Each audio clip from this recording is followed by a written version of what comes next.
जय। लक्ष्मी नारायण भगवान की जय। दशम प्रारंभ। इतनी कथा सुनने के पश्चात महाराज पृथु ने देवर्षि से विनती की कि हे महाराज मुनि, आपके कार्तिक मास में विष्णु भगवान की पूजा का महत्व सुनाइए। इस माह में यदि अन्य किसी देवता का पूजन या व्रत होता है तो वह भी कहिए।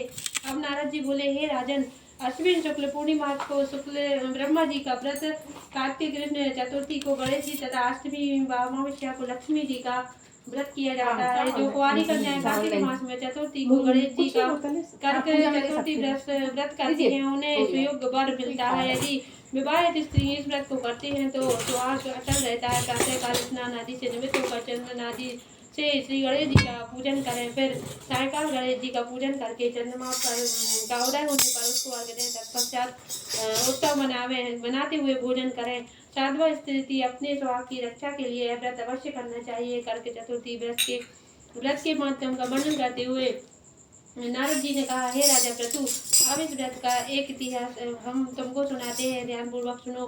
भद्रावती नगरी में सुधर्मा नाम का एक राजा था।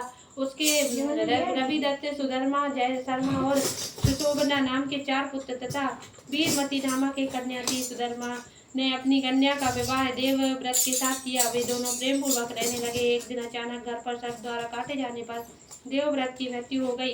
यह देखकर वीरमती जोर जोर से रोने लगी और चिल्लाने लगी। आवाज सुनकर उसके माता पिता, चारों भाई और पूर्ववासी भी वहां पर आ गए और देवव्रत को मरा हुआ देखकर समस्त नगर दुख के सागर में डूब गया। उसी समय दुखों को दूर करने वाले महर्षि पुलकत्स्य मुनि अचानक वहां आ पहुंचे। राजा ने हाथ जोड़कर विनय पूर्वक उन्होंने पूछा कि महात्म, किस पाप के कारण मेरी यह कन्या विधवा हुई?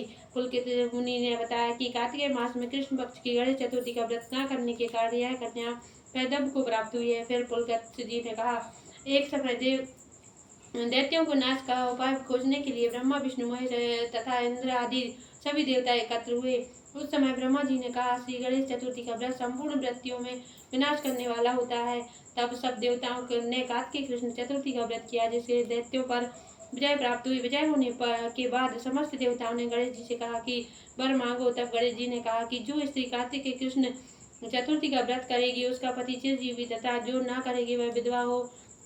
अतः समस्त स्त्रियों को यह व्रत अवश्य करना चाहिए। हे राजन, तुम्हारी कन्या ने इस व्रत को नहीं किया, इसी कारण यह विधवा हुई है। यदि अब भी यह व्रत को करें तो उसका मृत पति जीवित हो जाएगा। इतना कहकर पुलकित मुनि चले गए। तब राजा ने अपने जामाता को शरीर तेल में सुरक्षित रखवा दिया। इसके बाद कार्तिक मास आया। तब उसकी कन्या ने विधवा व्रत करके उद्यापन में ब्राह्मणों को दान दक्षिणा देकर उन्हें संतुष्ट किया, जिनके प्रभाव से उसका मृतक पति जीवित हो उठा।